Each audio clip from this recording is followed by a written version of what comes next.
Hello hi welcome back to miracle life with Rekha Sri channel. இன்றைக்கி நம்ம இந்த வீடியோவில் ப்ரெக்னன்சிக்கு ட்ரை பண்ணிகிட்டு இருக்கவங்களுக்கான முக்கியமான வீடியோ தான் வந்து இது. என்ன அப்படின்னு பார்த்தீங்கன்னா, நீங்கள் வந்து ப்ரெக்னன்சிக்கு வந்து மந்த்லி ட்ரை பண்ணிக்கிட்டே இருக்கீங்க, பட் நான் ப்ரெக்னென்ட்டே ஆக மாட்டேங்கிறேன் அப்படிங்கிறவங்களுக்கு இந்த விஷயம் வந்து தெரியவே மாட்டேங்குது. நாங்கள் மந்த்லி இன்டர் கோர்ஸில் இருக்கோம், பட் வந்து ப்ரெக்னென்ட்டே இல்லை அப்படின்னா, நீங்கள் குறிப்பிட்ட இந்த நாளில் இருந்தால் மட்டும்தான் உங்களால் ப்ரெக்னென்ட் ஆக முடியும்.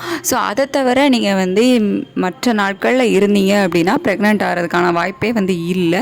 ஸோ குறிப்பிட்ட இந்த நாளில் மட்டும்தான் உங்களுக்கு ப்ரெக்னன்சிக்கான வாய்ப்பு இருக்குது. ஸோ அது எந்த நாளில் நம்ம வந்து இன்டர் கோர்ஸ் வச்சுக்கிட்டோம் அப்படின்னா ப்ரெக்னன்சிக்கான வாய்ப்பு வந்து ஹையாக இருக்குது அப்படிங்கிறத இன்றைக்கி நான் உங்கள் கூட ஷேர் பண்ணிக்க போகிறேன். இதை பற்றி நான் வந்து ஏற்கனவே சொல்லியிருக்கேன், பட் அதை வந்து நம்ம ஓவுலேஷன் அப்படிங்கிற மாதிரி வந்து சொல்லியிருப்போம்.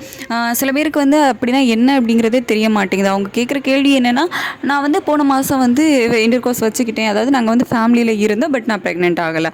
அவங்கக்கிட்ட போயிட்டு நீங்கள் எந்த டேஸில் வந்து இன்டர் கோர்ஸ் இருந்தீங்க அப்படின்னு கேட்டால் அவங்க சொல்கிற டேஸ் வந்து வேறையாக இருக்கும். நம்ம சொல்கிற டேஸில் வந்து அவங்க ஒன்றா இருந்திருக்க மாட்டாங்க.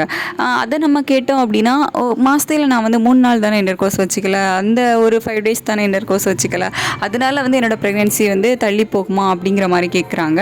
பட் முக்கியமானதே பார்த்திங்க அப்படின்னா அந்த நாள் தான். நீங்கள் மற்ற நாளில் வந்து இன்டர் கோர்ஸ் வச்சுக்கிட்டீங்க அப்படின்னாலும் ஓகே, இன்டர் கோர்ஸ் வச்சுக்கல அப்படின்னாலும் வந்து நோ ப்ராப்ளம்.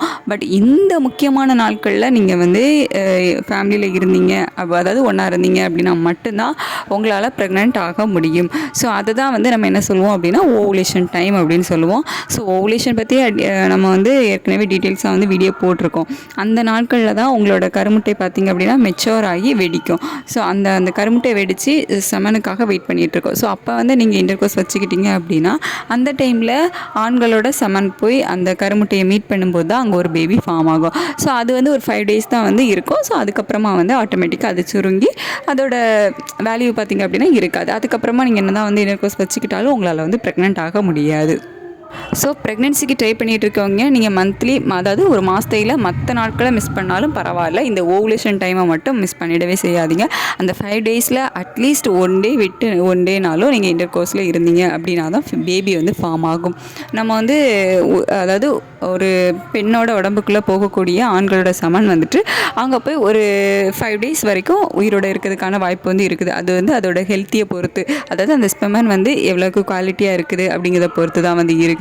ஸோ அவ்வளோ நாள் அந்த சமன் அங்கே உள்ளே இருக்கிற வரைக்கும் உங்களோட கருமுட்டை வந்து வெடித்து ரெடியாக இருந்துச்சு, சமனை மீட் பண்ணிச்சு அப்படின்னா அங்கே வந்து பேபி ஃபார்ம் ஆகும்.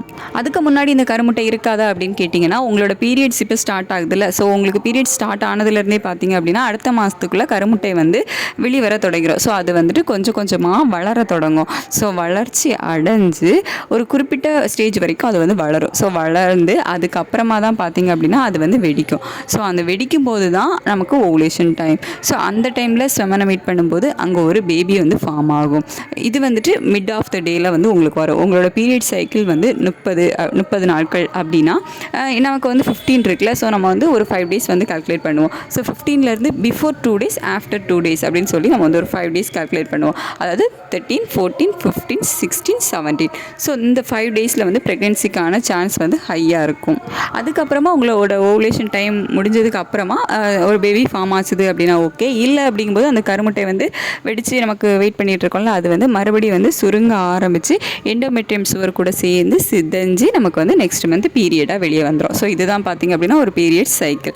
ஸோ இந்த ஓவுலேஷன் டைமை தவிர நீங்கள் மற்ற நாட்களில் இன்டர் கோர்ஸ் வச்சுருக்கீங்க, இந்த டைமை மிஸ் பண்ணிட்டீங்க அப்படின்னா ப்ரெக்னென்சிக்கான சான்ஸ் வந்து ரொம்ப லோ தான். அதுக்கான சான்ஸ் இல்லை அப்படின்னு கூட சொல்லலாம். ரொம்பவுமே ஓவுலேஷன் டைமை தவிர மற்ற டைமில் இன்டர் கோர்ஸ் வச்சுக்கும் போது ப்ரெக்னென்சிக்கான சான்ஸ் வந்து ரொம்ப கம்மி. ஸோ இந்த வீடியோ வந்து உங்களுக்கு யூஸ்ஃபுல்லாக இருந்திருக்கும் அப்படின்னு நினைக்கிறேன். உங்களுக்கு ஏதாவது டவுட் இருந்துச்சு, இதை பற்றி உங்களோட ப்ரெக்னென்சியில் ஏதாவது டவுட் இருந்துச்சு அப்படின்னா தாராளமாக எனக்கு வந்து என்கிட்ட கேளுங்க. கமெண்ட் செக்ஷனில் நான் வந்து ரிப்ளை பண்ணுறேன். என்கிட்ட பர்சனலாக கேட்கணும் அப்படின்னா வந்து மெயில் ஐடிக்கு மெயில் பண்ணுங்கள். இந்த வீடியோ இவ்வளோ நேரம் பொறுமையாக பார்த்ததுக்கு தேங்க்யூ ஸோ மச். நம்ம வீடியோ தொடர்ந்து பார்க்கணும் அப்படின்னு நினச்சிங்கன்னா மறக்காமல் நம்ம சேனலை சப்ஸ்கிரைப் பண்ணி வச்சுக்கோங்க. தேங்க்யூ.